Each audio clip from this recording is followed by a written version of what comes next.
बिस्मिल्लाहिर्रहमानिर्रहीम। अस्सलाम वालेकुम नाज़रीन, आप यूट्यूब चैनल देख रहे हैं। मैं इमरान खान हूँ। अब तक की सबसे इम्पॉर्टेंट और अहम ख़बर ये है कि डोनाल्ड ट्रंप ने जितने भी दावे किए वो सारे दावे ईरान ने गलत साबित कर दिए।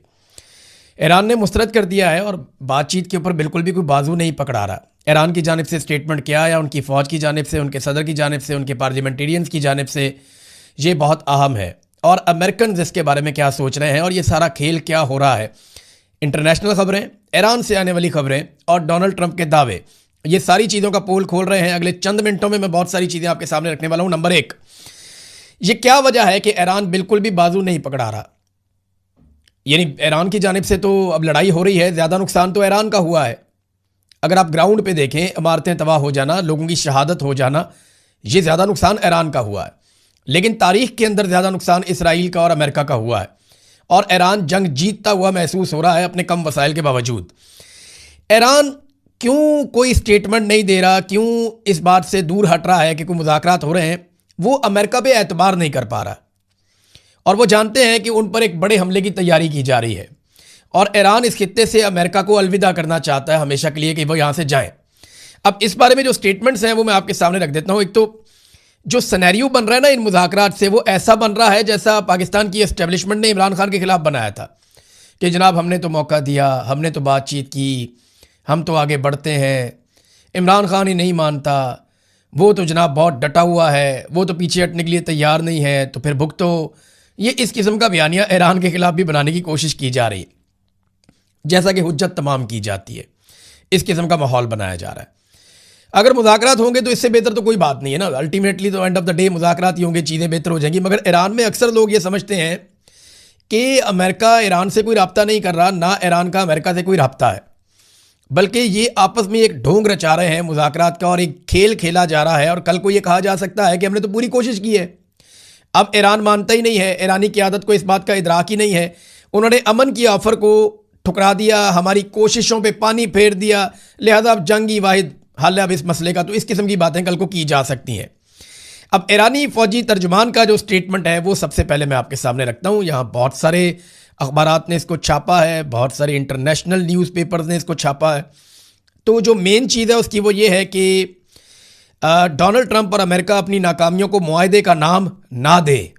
ये तो पहला स्टेटमेंट है उनका कि आप मुआहदे का नाम दे रहे हैं, ये तो आपकी नाकामियाँ हैं और आपकी शिकस्त है।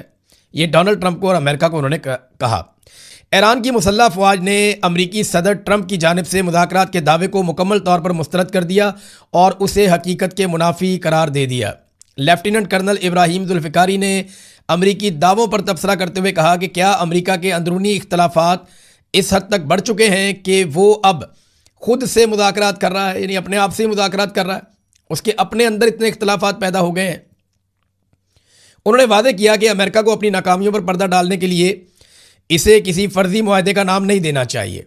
उन्होंने दो टोक अल्फाज में कहा कि जब तक ईरान की मर्जी पूरी नहीं होती और आलमी मार्केट में तेल की पुरानी कीमतें बहाल नहीं होती, तब तक पुराना निज़ाम वापस नहीं आएगा। उन्होंने मजीद कहा कि हालात की बेहतरी सिर्फ इस सूरत में मुमकिन है जब ईरान के खिलाफ किसी भी किस्म की कार्रवाई का ख्याल अमरीकी हुकाम के ज़हनों से मुकम्मल तौर पर ख़त्म हो जाए। और पहले दिन से उन्होंने कहा जी हमारा एक ही मौक़िफ़ है, ईरानी अवाम और क़यादत अमरीकी पॉलिसियों के साथ कभी नहीं चल सकते। ये तो उन्होंने क्लियरली कह दिया कि जनाब कोई मुज़ाकरात नहीं, और ये अमेरिका अपने आप से ही मुज़ाकरात कर रहा है, ऐसी कोई चीज़ नहीं हो रही। अच्छा, एक और चीज़ जो ईरानी फ़ौज के तर्जुमान ने कही वो ये कहा कि अमरीकी अड्डों ने आपको क्या फ़ायदा दिया। ये बात उन्होंने अरब ममालिक से पूछा कि अमरीकी अड्डों ने आपको क्या फ़ायदा दिया। अगर इसराइल आप पर हमला करेगा तो अमरीका जवाबन एक गोली भी इसराइल के ख़िलाफ़ आपकी तरफ से नहीं चलाएगा। ये बड़ी इंपॉर्टेंट बात है। देखें अमेरिका के लिए प्रायोरिटी क्या है, अरब ममालिक हैं या इसराइल है। तो सादी सी बात यह है कि पहली प्रायोरिटी तो उनकी इसराइल है, बाद में अरब ममालिक आएंगे। जैसे ही आपने देखा कि इसराइल के लिए मुश्किलात बढ़ी तो अमेरिका ने तमाम वसाइल का रुख इसराइल की तरफ मोड़ दिया और अरबों को काफ़ी शिकवे शिकायतें भी हुए इस हवाले से। कुछ स्टेटमेंट्स भी उनके आते रहे कि जनाब इसराइल को प्रायोरिटी दी गई है, हमने तो अमेरिका के ऊपर जो है वो इन्हिसार किया था, मगर जो प्रायोरिटी है वो इसराइल को दी गई है। अब ईरान ने अपने सालसों को भी कुछ इन्फॉर्मेशन दी है। जो लोग बीच में कोशिश कर रहे हैं, पाकिस्तान हो गया, तुर्की हो गया, मिस्र हो गया, ओमान हो गया, कुछ और ममालिक हैं, वो कोशिश कर रहे हैं कि कुछ ना कुछ करके कोई बातचीत हो जाए। पाकिस्तान की ख़ास तौर पे इसलिए कोशिश है कि पाकिस्तान के अंदर अवामी दबाव बड़ा शदीद है कि इस जंग में पाकिस्तान को नहीं उतरना, और अगर ये जंग दोबारा होती है तो पाकिस्तान को इस जंग में उतरना पड़ेगा। पाकिस्तान के बाद दूसरा कोई चारा रह नहीं जाएगा, क्योंकि पाकिस्तान जब सऊदी अरब के साथ डील करेगा तो सऊदी अरब कहेगा आओ जंग में, तो इनको आना पड़ेगा। पाकिस्तान के सऊदी अरब के साथ ताल्लुकात ऐसे हैं, फिर पाकिस्तान अमेरिका को भी इनकार नहीं कर सकता। अब ये दावा भी किया जा रहा है अमेरिका से कि शहबाज शरीफ ने जो एक ट्वीट किया जिसको डोनाल्ड ट्रंप ने एज इट इज़ उठाकर रीट्वीट कर दिया, वो ट्वीट अमेरिका से लिखकर भेजा गया था। यानी वो ट्वीट बाकायदा लिखकर भेजा गया था और उसके अंदर नीचे 3 जो नाम है जिनको टैग किया गया वो भी अमेरिका से ही मुबैना तौर पर लिखकर भेजा गया था, और ये खबर अमेरिका से आ रही है। वहाँ दावा किया जा रहा है कि जनाब ये जो ट्वीट शहबाज शरीफ ने किया है ये लिखाया शहबाज शरीफ को भेजा गया और कहा गया जी इसको आपने एक नुक्ता भी तब्दील नहीं करना, और शहबाज शरीफ साहब ने वो ट्वीट कर दिया। उसको डोनाल्ड ट्रंप ने वहाँ पे उठा के रीट्वीट कर दिया, अपने अकाउंट से उसको शेयर कर दिया। लेकिन ईरान ने उसके ऊपर उसको नज़रअंदाज किया, ईरान ने उसके ऊपर तवज्जो नहीं दी। हालांकि ईरानी वज़ीर ख़ारजा को उसमें टैग किया गया था। अब ईरान ने जो लोग सालसी की कोशिश कर रहे हैं, चाहे वो तुर्क हैं, चाहे पाकिस्तानी हैं, चाहे वो मिस्री हैं, चाहे वो रशियन और चाइनीज़ हैं, तो ईरान ने सबको एक जवाब दिया। उन्होंने बताया कि डोनाल्ड ट्रंप 2 मरतबा पहले हमें धोखा दे चुका है और हम दोबारा बेवकूफ़ नहीं बनना चाहते।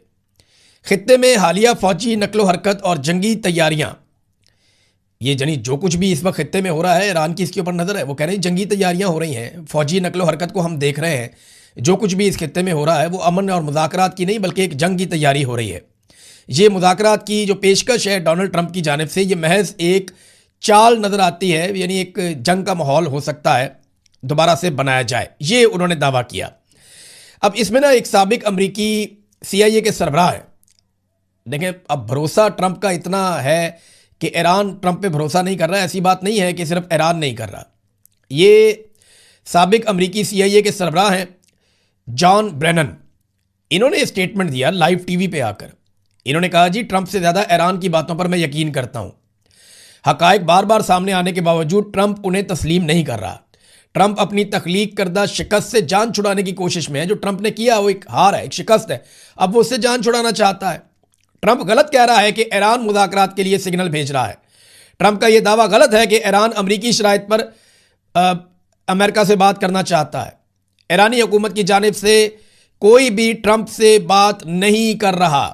ये दावा किया है अमरीकी CIA के साबिक सरबराह जॉन ब्रेनन ने। बहुत काबिल आदमी है, बहुत तेज़ आदमी है, इसने अमेरिका के लिए सर्व भी किया है। वो कहते हैं जी मुझे ईरान पे ज़्यादा भरोसा है, एतबार है, ट्रंप के ऊपर मैं एतबार नहीं कर सकता। अब जिस ट्रंप के ऊपर एतबार अमेरिका के अंदर साबिक CIA का सरबराह नहीं कर पा रहा, उस पर ईरान कैसे ट्रस्ट करेगा, ये है इंपॉर्टेंट बात।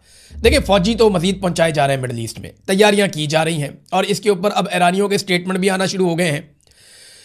अब अगले मरहले में ईरान का जो जजीरा है खारक, जहां से ईरान अपना 90% तेल जो है उसको एक्सपोर्ट करता है, पूरी दुनिया में भेजता है, उसके ऊपर अमेरिकन कब्जा करने का सोच रहे हैं। अगर अमेरिकन ने उसके ऊपर कब्जा कर लिया, और ये खलीजी ममालिक ने और मुख्तलिफ सोर्सेज ने अमेरिका को बताया कि अगर यहाँ पे आप कब्जा कर लेते हैं तो इस स्ट्रेटजी के तहत ईरान को आप मफलूज कर देंगे। अब सवाल ये पैदा होता है कि क्या अमरीकी फौजी ये कर सकते हैं? देखिए, वो ये कर सकते हैं, ऐसा नहीं है कि वो ये नहीं कर सकते। हर चीज़ मुमकिन होती है, लेकिन इसकी कीमत बहुत भारी होगी। जब वो ये करेंगे तो उसके बाद वो वहाँ पे सस्टेन कर पाएंगे या नहीं, ये नहीं कहा जा सकता। जजीरे पे कब्जा करना कोई इतनी बड़ी बात नहीं है। वो उनकी जानें चली जाएंगी, उनका नुकसान हो जाएगा माली बहुत ज़्यादा अमेरिकन का, बिल आखिर वो जजीरे पे कब्जा कर लेंगे। लेकिन क्या वो इस कब्जे को बरकरार रख पाएंगे? तो इसका जवाब है कि ये इंतहाई मुश्किल है, क्योंकि ईरान अपने ही जजीरे के ऊपर इतने बम मारेगा, इतने मिसाइल मारेगा कि अमेरिकन के लिए वहाँ पे रहना और उन मिसाइलों को इंटरसेप्ट करना मुश्किल हो जाएगा। वहाँ ड्रोन पे ड्रोन मारेगा ईरान, और ईरान के पास मुख्तलिफ सप्लाई लाइन्स हैं और उसके पास अपने बनाए हुए हथियार भी हैं। और ये दावा ईरान के अंदर से किया गया कि अगर चंद महीने और भी हमें लड़ाई लड़नी पड़े तो कोई फ़र्क नहीं पड़ता, हम ये लड़ाई लड़ लेंगे। अच्छा, इसमें इसराइल का रोल बड़ा इंपॉर्टेंट है। ये रोल हम भूल नहीं सकते, इसको फरामोश नहीं कर सकते। इसराइल ने ऐलान किया है कि जंग के खात्मे का फैसला इसराइली फ़ौज करेगी, और इसराइली फ़ौज जो उनकी क़यादत है उसे अपने अहदाफ हासिल करने के लिए अभी मज़ीद चंद हफ्ते दरकार हैं। जंग के खात्मे के मुज़ाकरात के बावजूद, ये इजराइल का स्टेटमेंट है ऑफिशियल, कि जंग के खात्मे के लिए मुज़ाकरात के बावजूद हमारे ईरान और लबनान पर मंसूबे तब्दील नहीं होंगे। यह है नादरीन मामला, सादा सा और सीधी सी बात है कि इसराइल तो पीछे नहीं हटेगा। इसराइल को तो भी लड़ाई लड़नी है, उनको लड़ाई लड़ने की पुरानी आदत है। अब अमेरिका उनके साथ लड़ाई में उतर गया है, तो डोनाल्ड ट्रंप को चाहिए फेस सेविंग और इसराइल को चाहिए एक ऐसी आखिरी लड़ाई जिसमें इसराइल मुकम्मल तौर पे ईरान को कमज़ोर कर दे या ख़त्म कर दे। अब यहाँ पे नाज़रीन वॉल स्ट्रीट जर्नल ने कुछ ईरानी मुतालबात तहरीर किए हैं। उनका दावा है जी कि ईरान के मुतालबात बड़े सख्त हैं और इन मुतालबात की मौजूदगी में बहुत मुश्किल है कि मुज़ाकरात हों। बहरहाल ये हम मुतालबात देख लेते हैं जो ईरान के, इससे पहले भी मैं आपको इन्हीं मुतालबात के बारे में बार बार बता चुका हूँ। तो वो कहते हैं जी कि खलीज में या खलीजी ममालिक में कायम तमाम अमरीकी अड्डे ख़त्म किए जाएँ, नंबर 1।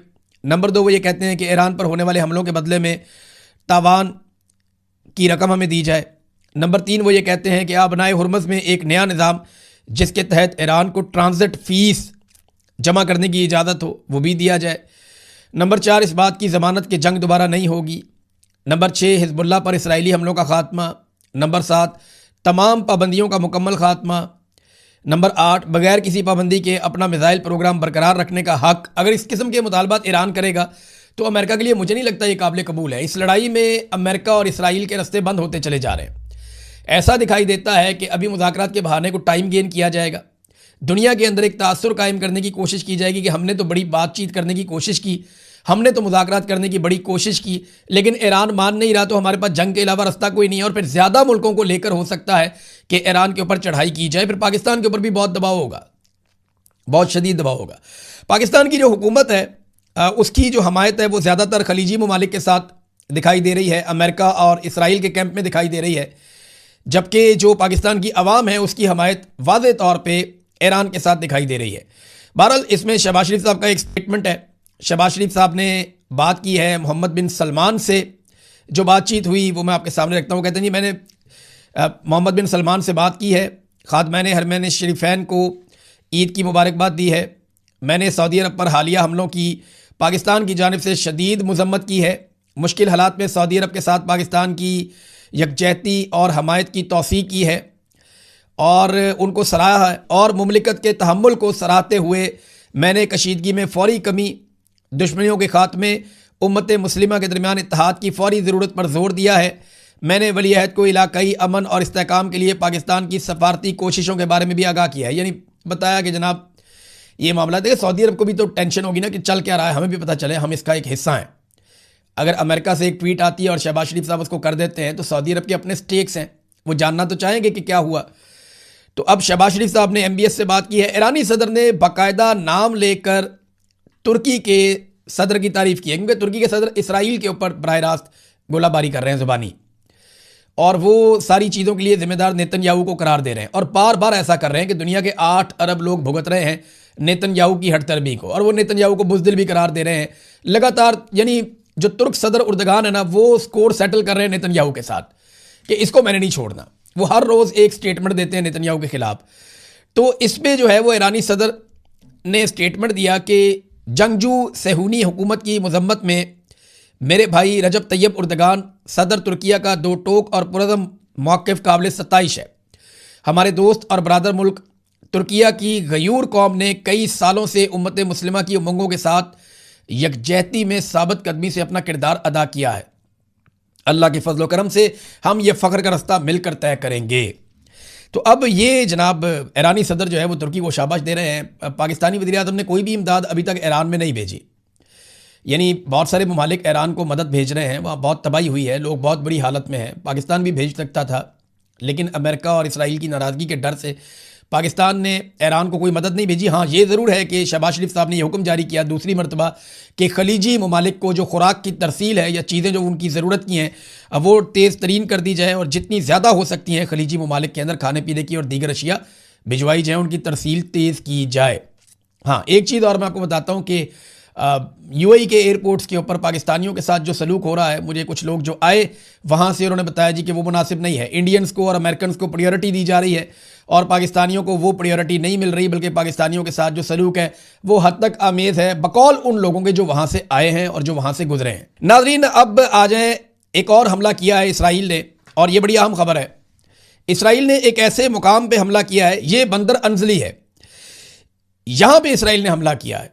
देखिए, ईरान का रशिया के साथ कोई बॉर्डर नहीं मिलता, बीच में कुछ ममालिक आ जाते हैं, यानी ज़मीन के रास्ते कोई सरहद इनकी नहीं मिलती। कजाकिस्तान, तुर्कमानिस्तान एक तरफ आ जाता है कैस्पियन सी के, दूसरी तरफ जो है वो आज़रबाईजान आ जाता है, जॉर्जिया आ जाता है, आर्मीनिया आ जाता है, नीचे तुर्की है।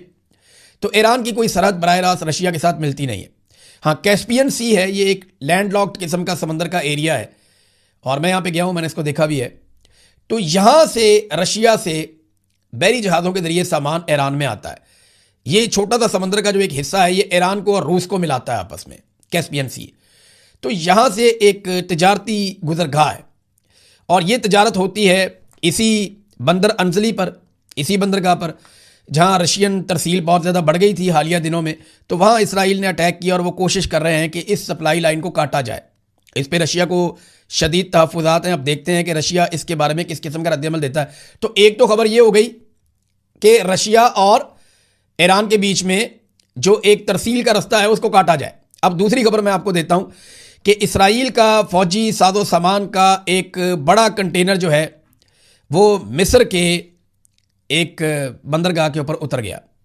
कैसे, ये ज़रा देखें। ये कंटेनर वाला जहाज़ है, और ये अलमनासा की एक रिपोर्ट है। वो रिपोर्ट ये बता रही है कि कंटेनर वाला जहाज़ MSC डेंट ये मिस्र में लंगरअंदाज हो गया है, जिसमें मुबैना तौर पर इसराइली दिफाई कंपनियों के लिए तैयार करदा फ़ौजी ग्रेड का स्टील लदा हुआ है। यानी इससे वो गोला बारूद बनाते हैं इसराइली अपने इस्तेमाल के लिए। ये जहाज़ दीगर मुकामात पर एहतजाज और इनकार के बाद अब यहाँ पहुँचा है मिस्र में। अच्छा, इससे पहले ये जो जहाज़ है जो इसराइली फ़ौज के ज़रिए इस्तेमाल स्टील लेकर आया था बहुत बड़ी मिकदार में असलाह साजी के लिए। ये जहाज़ यूनान, स्पेन, इटली और तुर्की जैसे ममालिक में इसने लंगरअंदाज होने की कोशिश की, लेकिन वहाँ पे जो मज़दूर हैं, काम करने वाले कारकुन हैं, उन सब ने एहतजाज किया था और इसकी मुखालफत की थी कि हम इसराइल के लिए इसको नहीं उतारेंगे। तो फिर ये जहाज़ वहाँ पे नहीं रुक पाया। अब ये जहाज़ पहुँच गया मिस्र में, और मिस्र में इस जहाज़ के सामान को उतारने की इजाज़त दी गई। अब अंदाज़ा करें कि यूरोपीय ममालिक ने इजाज़त नहीं दी कि हम नहीं चाहते कि इसराइल के हथियार बनाने के लिए हम उन्हें मवाद फराहम करें, लेकिन मिस्र जो बिल्कुल फ़लस्तीनियों के साथ है, उसकी मुल्क की सरहद साथ है, करीब है बिल्कुल, और इसराइल के भी बिल्कुल साथ है, लेकिन मिस्र ने इसकी इजाज़त दी है और मिस्र ने कहा जी बिल्कुल ठीक है, जहाज़ यहाँ पे लंगरअंदाज हो जाए। नादरीन, इस वीलॉग के आखिर में मैं आपको एक खबर देता हूँ, और ये आई है शुमाली कोरिया से। किम जोंग उन, उन्होंने एक स्टेटमेंट दिया अपने पार्लियामेंट के इजलास में, और उसने ये कहा कि हमारा काम बिल्कुल ठीक था, हम अमेरिका की चिकनी चबड़ी बातों में नहीं आए।